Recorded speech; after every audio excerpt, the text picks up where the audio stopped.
"You're not in the will," my brother whispered loud enough for everyone to hear. A few cousins turned and stared. I felt every eye on me. Then he added, "Mom made that clear." I swallowed and said, "Did she?" "My name is Danielle Harper. I'm 34 years old. I work as a public school counselor. It's not glamorous and it won't make me rich, but every single day I help kids who feel like nobody sees them.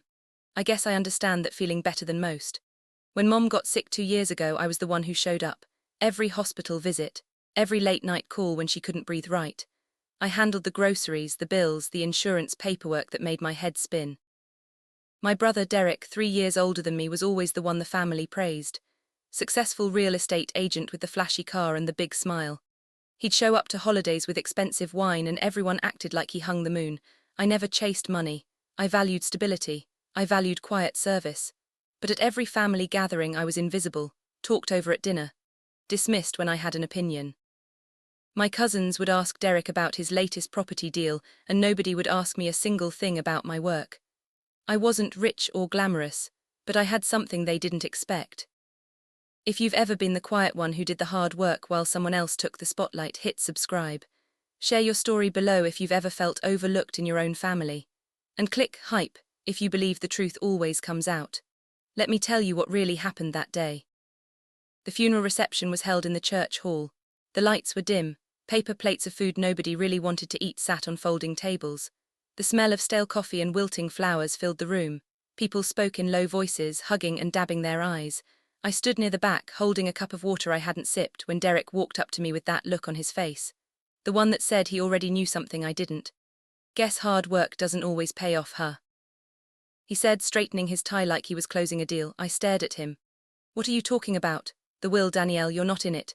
Mom left the house and savings to me. I'm better with money, she knew that." My stomach dropped. I had held that woman's hand through chemotherapy. I had slept on her couch for weeks so she wouldn't be alone. I had organized every single prescription, driven her to every appointment, filled out forms until my fingers ached. My Aunt Linda leaned in from the side and murmured, "Maybe your mom had her reasons, sweetheart." That one cut deep. I opened my mouth but nothing came out. Derek turned to a group of cousins and said loudly, "She always knew who she could count on." A few of them nodded. My cousin Rachel walked over to me with pity in her eyes and asked, "So where will you live now?" I looked at her. Then I looked at Derek, and I said quietly, "I guess we'll find out tomorrow." The lawyer, a man in a grey suit who had been standing near the door, had already told the family that the formal reading would happen the next day at his office. But as I turned to leave, he stepped into my path. He handed me a card and said in a voice only I could hear, "Please make sure you attend the reading. There's something important." That same evening I drove to Mom's house. I just wanted to sit in her kitchen one more time. Maybe grab the photo album from the hallway shelf, the one with pictures of me and her from when I was little. But when I got there, the locks had been changed. I stood on the porch, keys in hand, trying the door over and over. Then my phone buzzed, a text from Derek. "It's legally mine now, I need space." I sat on the porch steps and cried, not loud, not dramatic. Just quiet tears that burned my cheeks in the cold night air. The next morning it got worse. Derek posted on social media a long message about carrying the family legacy alone and how not everyone in a family is built for responsibility. He didn't use my name, he didn't have to. Friends started messaging me. "Hey, are you okay?" I saw Derek's post. "What happened?" I didn't respond to any of them. Then Derek called me directly. His voice was smooth, rehearsed. "Listen, I don't want this to get ugly. I have a paper you can sign. It just waives any claim you might think you have. Don't drag this out. It's embarrassing for both of us." I held the phone tight. "I won't sign something I haven't reviewed. Come on, Danielle, you're making this harder than it needs to be." I said no, Derek. He hung up. That night I sat alone in my apartment and stared at the ceiling. The sound of the clock ticking was the only thing louder than my own heartbeat. Did Mom really feel that way? Did she really think I didn't matter enough to be included? The thought made me sick. But then I did what I always do when things get hard. I got organized. I pulled out every document I had. Hospital visit logs with dates and times, notes I had kept during her treatments, emails between me and Mom where she thanked me, where she told me she didn't know what she'd do without me. I put them all in a folder, and I waited. What they didn't know was that I keep records of everything. Every visit, every receipt, every conversation that mattered. But there was something else, something bigger. About 4 months before Mom passed, when she was still having good days, she asked me to drive her to a lawyer's office, not the family lawyer, a different one. She didn't explain much. She just said, "I need to make sure things are fair, Danielle. Fairness doesn't always look loud." I helped her inside. I waited in the lobby. When she came out, she was holding a sealed envelope. She asked me to sign as a witness on the outside. I did. She never told me what was inside. She just looked at me with those tired, knowing eyes and said, "You'll understand when the time comes." I didn't ask questions, that wasn't our way. Mom and I communicated in small gestures in quiet trust, so I filed that memory away and kept going. But now, sitting in my apartment with that folder of documents in front of me, I realized something. I had a plan they never saw coming, and I didn't even know it yet. The next morning I arrived at Mr. Whitman's office early. He was the family lawyer, a man who had known Mom for 25 years. He greeted me at the door with a firm handshake and a steady look.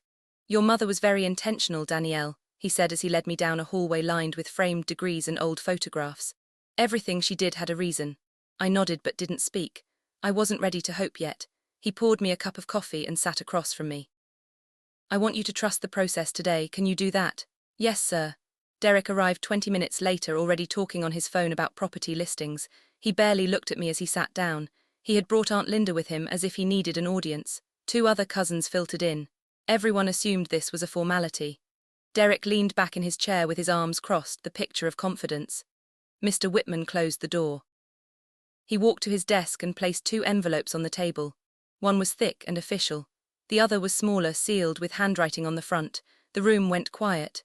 The only sound was the hum of the air conditioner and the faint creak of leather chairs. I could feel the tension settle over us like a heavy blanket. Nobody spoke. Mr. Whitman adjusted his glasses and opened the first envelope. Mr. Whitman read the first will slowly and clearly. The house and main bank account were left to Derek. Derek nodded with a tight smile. "Told you," he said, glancing at me. I didn't react. I kept my hands folded in my lap and my eyes on the lawyer.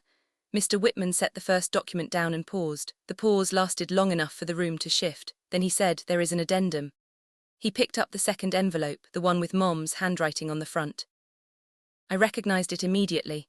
It was the same envelope she had asked me to witness months ago. He broke the seal carefully and unfolded the pages inside. He read aloud. The addendum stated that the house would go to Derek only under one condition. He must share 50% of the home's equity with me within 6 months of the reading. If he failed to do so, the property must be sold and the profits split equally between us.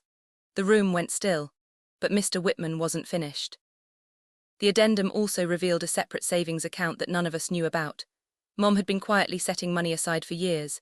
That account was left solely to me. No conditions, no sharing, just mine. Derek's face went white. "This wasn't discussed," he stammered. "She never told me about any of this."